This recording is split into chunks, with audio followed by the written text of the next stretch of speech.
کیا نفسیات پڑھنا جائز ہے؟ اصل میں نفسیات وغیرہ یا فراست، یعنی لوگوں کے چہرے کو پہچان کر کے لوگوں کے ہاتھ کو دیکھنا، اور آپ جانتے ہیں جس کو پامسٹری کہتے ہیں، یا یہ کہ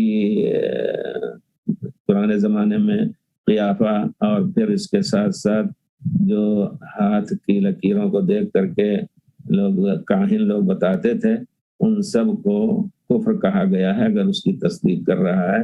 من آتا کاہنا فصدقہ فقد کفر بما انزل علی محمد صلی اللہ علیہ وسلم، گویا اس کو علم غیب کا حصہ دے رہا ہے کہ یہ علم غیب جان رہا ہے۔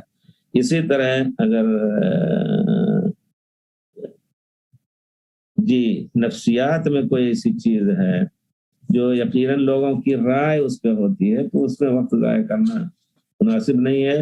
آدمی کے ظاہری، پیارے رسول نے فرمایا حضرت عمر کا قول ہے، انا نحکم بالظاہر واللہ یتولی السرائر، ہم ظاہری حکم پر، ظاہری حالت کو دیکھ کر کے کسی پر حکم لگائیں گے، دل کی حالات کو اللہ جانتا ہے، جس طرح منافقین کے ساتھ ہوتا تھا۔ تو نفسیات کا پڑھنا، یا یہ کہ یعنی لوگوں کا یہ بہت سے لوگوں کو کہا جاتا ہے کہ یہ نفسانی مریض ہے، نفسیات کا مریض ہے، اس کو مریض نہیں ہوتا بلکہ اس کو بنا دیا جاتا ہے، پھر علاج دے کر کے اس کو اور ہی مریض بنا دیا جاتا ہے۔ اسلام کے اندر نفسیات کی کوئی حیثیت نہیں ہے۔ اگر دل گھبرا رہا ہے تو انسان کو چاہیے کہ اللہ سے لو لگائے، الا بذکر اللہ تطمئن القلوب، اور پھر اگر غصہ آ رہا ہے تو اللہ کے لیے غصے کو روکے۔ اسی طرح اور دوسرے غلط کام اگر کر رہا ہے تو نفسیات پر نہ چھوڑا جائے۔ کہتے ہیں وہ بہت بڑا اس طرح غصہ ور ہے اور یہ ہے وہ ہے، لوگوں کے کہنے کی بنا پر وہ ایک اپنی صفت بنا لیتا ہے آدمی۔